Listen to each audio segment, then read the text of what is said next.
You take a little pill every morning for your blood pressure. Your doctor started you on it years ago. The number on the cuff reads fine, so you've never thought twice about it. But if you're also more tired than you used to be, if the weight is settling around your middle no matter what you do, if a flight of stairs leaves you more winded than it should, there's a real chance that pill is part of the reason. And the cuff reading looks perfectly acceptable the entire time, which is exactly why nobody has connected the two. The pill is almost certainly one of a class of drugs called beta blockers. They've been handed out for high blood pressure for 50 years, and for one specific kind of patient, they are genuinely life-saving. But the science on using them for ordinary high blood pressure moved on a long time ago, and the prescription pad never got the memo.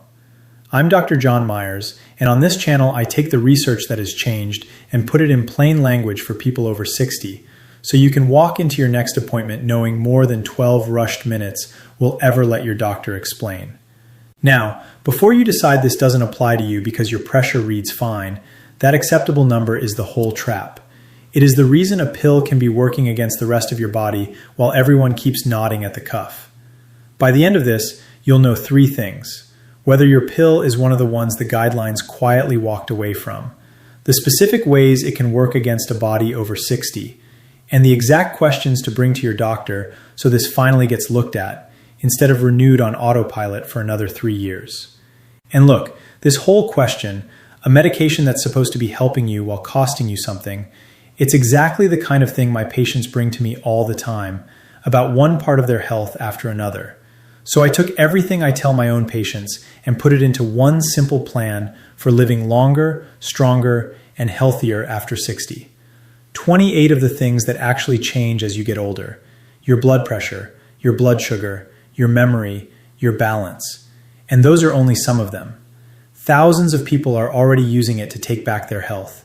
It's already helped so many of them live their best life after 60. The link is on your screen right now, so go check it out at drjohnmyers.com.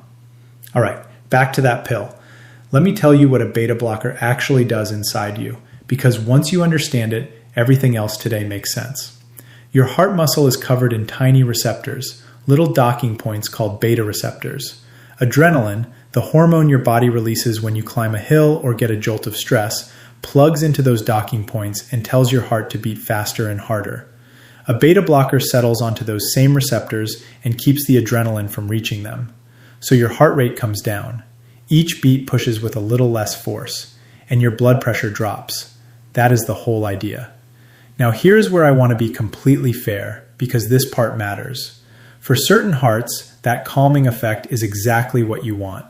If you have had a heart attack, if you are living with heart failure, if your heart slips into a dangerous rhythm, then slowing and steadying that heart genuinely saves lives, and the evidence for using a beta blocker there is rock solid. I would prescribe one for those patients without hesitating. So please do not hear me saying these are bad drugs. That is not what I am telling you. The problem is who else ended up on them and why they never got taken back off. For decades, beta blockers were a go-to for plain high blood pressure. You might know yours by its name: metoprolol, sold as Lopressor or Toprol; atenolol, sold as Tenormin; propranolol, bisoprolol. They are cheap, they are familiar, and doctors wrote them for blood pressure for 2 generations. Tens of millions of prescriptions a year. Then the research caught up with them, and it was not kind. In 2005, one of the largest blood pressure studies ever run was published in The Lancet. It was called the Ascot trial, and it followed more than 19,000 people with high blood pressure. Half were treated on a plan built around a beta blocker. The other half on a different plan, built around a calcium channel blocker, a drug called amlodipine that lowers pressure by relaxing the walls of your arteries instead of slowing your heart. The two groups were compared head-to-head for years. The trial was stopped early because the difference between the two groups had already become too clear to keep it running. The group that was not on the beta blocker had 23% fewer strokes, 16% fewer heart problems overall, 24% fewer deaths from heart disease, and about a third fewer new cases of diabetes. Hold on to that last one. I am coming back to it because it is a bigger deal than it sounds. Those results were strong enough that in 2006, the national body in the United Kingdom that writes medical guidelines, an organization called NICE, formally moved beta blockers off the first choice list for uncomplicated high blood pressure. They did not ban them. They are still recommended for those heart conditions I mentioned, but for straightforward high pressure with nothing else going on, they stopped being a preferred pick. And now, almost 20 years later, that is still their position. Here in the States, though, millions of people are still on one as their main blood pressure drug. Usually because a doctor prescribed it a long time ago, it brought the number down, and nobody has revisited that choice since. There is no alarm that rings in your medicine cabinet when a guideline changes. The prescription just quietly renews itself year after year. So let me walk you through the specific ways this drug can work against a body over 60. There are several, and I want you to notice whether any of them sound like your last couple of years. The first one is the one I hear about most, tiredness, and a very particular kind of it. Remember what the drug does. It keeps your heart from speeding up. For a younger person at a desk, that ceiling is invisible because they rarely ask their heart for much. But you are not at a desk. You want to walk the block, carry the groceries in from the car, get up a flight of stairs without stopping halfway. Every one of those things asks your heart to speed up, and the beta blocker is holding it back. So you hit a wall sooner than you should. Your legs feel heavy. You are winded before you think you have any right to be. This does not happen to everyone, but for a lot of people, especially older folks who already have less in the tank to begin with, it is very real. A patient I will call Lorraine put it to me better than I could. And I want to be upfront that Lorraine is a blend of several people I have cared for, so no one is singled out. She was 72, and she told me she had stopped taking her evening walk. Her knees were fine. It was that, in her own words, she was running on half a tank all day, every day. She had been on atenolol for 3 years. Her old doctor had chalked the tiredness up to her age. Nobody had thought to look at her pill bottle.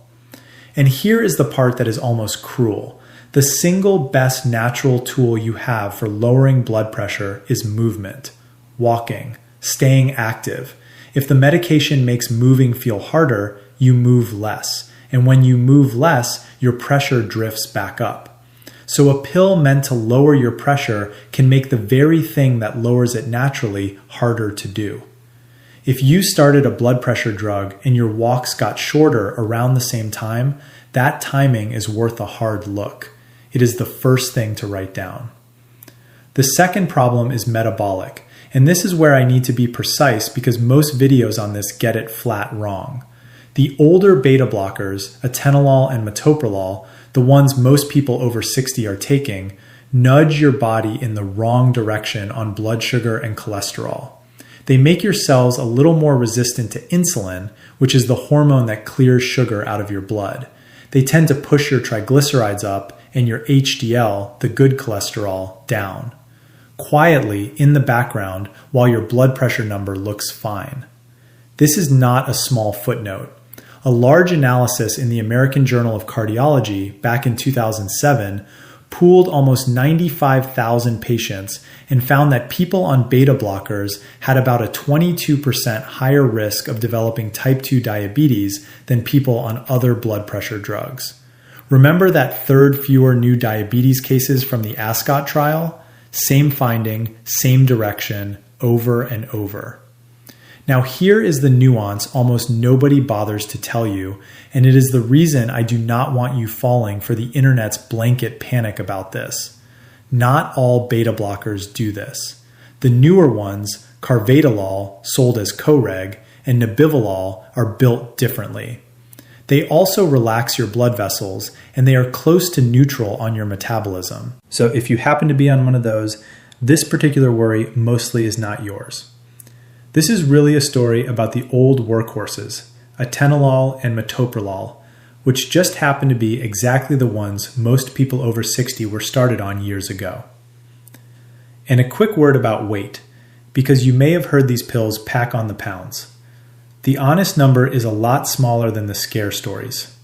On average, it is a couple of pounds, mostly in the first few months, and again, mainly with the older drugs.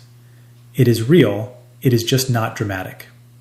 But if you are already fighting your blood sugar or your waistline, even a small shove in the wrong direction from a pill that is not even outperforming its alternatives is worth questioning.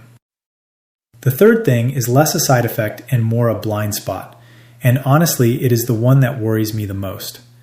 A beta blocker often does bring your blood pressure number down. Your cuff reads 128/78. Your doctor sees that, you see that, and everyone relaxes. The number looks handsome. But that number is only one window into your health, and it happens to be the one window this drug keeps looking good. Underneath an acceptable reading, if it is one of the older beta blockers, your insulin resistance may be creeping up, your cholesterol may be drifting, and your energy may be draining away, and not one of those shows up on the cuff. You can have a beautiful blood pressure and still be quietly sliding backward.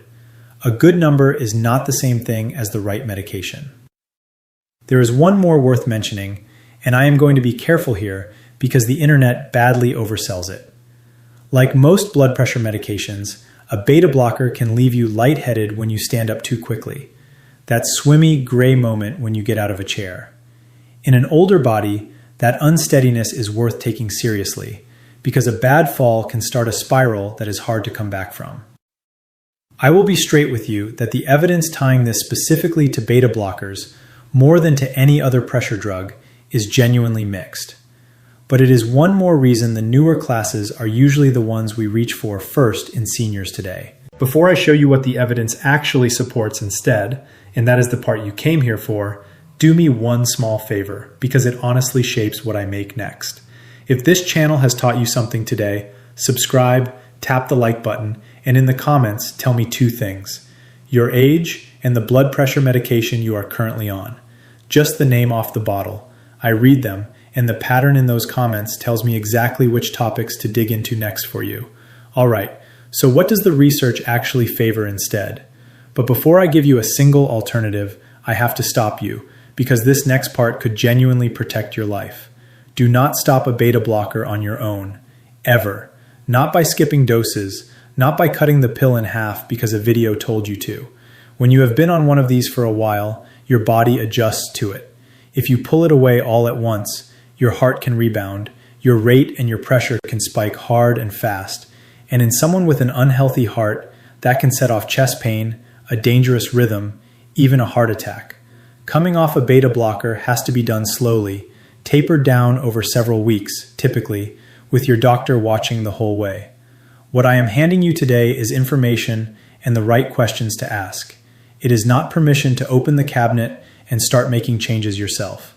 With that firmly said, here is what the research favors for a senior whose only real problem is high blood pressure. The first is that calcium channel blocker I mentioned, amlodipine. It lowers your pressure by relaxing the muscle in your artery walls, so the pipes open wider. It was the backbone of the winning side in the Ascot trial. It does not carry the same metabolic baggage as the old beta blockers, and it does not put a ceiling on your exercise the same way. For a lot of older adults with plain high pressure, it is simply a cleaner fit. The second group is a pair of closely related classes, ACE inhibitors and ARBs. These work on a hormone system that tightens your blood vessels and makes your body hold on to salt and water, and they gently switch that system down. Names like lisinopril and ramipril are ACE inhibitors. Losartan and olmesartan are ARBs. They protect your kidneys, they tend to do well in people who are also managing diabetes, and they are easy on your metabolism. One quirk worth knowing: ACE inhibitors give about 10 to 15% of people a nagging dry cough. Estimates vary, but it is common enough that you should know it going in. If that turns out to be you, an ARB does nearly the same job through nearly the same pathway without the cough. That is usually a simple switch. Now let me draw the line just as clearly in the other direction, because I do not want a single person walking away from a medication they truly need. If you are on a beta blocker because you have had a heart attack, because you have heart failure, because you have a rhythm problem like atrial fibrillation, or because you get angina, that is a different situation entirely, and the evidence for keeping you on it is strong. There is even newer research showing the post-heart attack benefit is clearest when the heart's pumping strength is reduced, so it is worth knowing exactly why you are on yours. The concern I have laid out today is aimed at one specific person, the senior whose only diagnosis is high blood pressure, nothing else, who was handed an older beta blocker years ago and never had it looked at again. If that is you, this is a conversation absolutely worth having. So here is exactly what to do with all of this. Not tonight, not in a panic. Calmly and in order. First, find out what you are actually taking. Go and read the bottle. Is it a beta blocker, one of the names that ends in those letters, OLOL, metoprolol, atenolol, bisoprolol, propranolol, carvedilol? And is it there purely for blood pressure or for one of those heart conditions? If you cannot say for certain why you are on it, that alone is worth a phone call. Second, write down 3 questions before your next appointment, because the visit is short and you will forget them in the moment. Question 1. Is my beta blocker here specifically for blood pressure, and does that still match the current guidelines? Question 2. Have we checked my blood sugar and my cholesterol lately, given what this drug can do to them? Question 3. Based on my whole picture, would I be a good candidate for switching to a calcium channel blocker or an ARB? Write those 3 down. Bring the paper with you. Third, ask for a medication review. If you have been on the same blood pressure pill for more than 2 or 3 years and nobody has re-examined it in all that time, you are completely within your rights to ask for a fresh look. A great many people are still taking a medication that was standard practice in 2005 and simply has not been reconsidered since. Fourth, if you and your doctor do decide to change something, ask about the taper, that slow, safe step down I described. A careful doctor will bring you off gradually over several weeks and keep an eye on you the entire time. And fifth, start keeping track now, before the appointment. Keep it simple. Every morning, write down your blood pressure reading, your energy on a scale of 1 to 10, and, if you check it, your fasting blood sugar.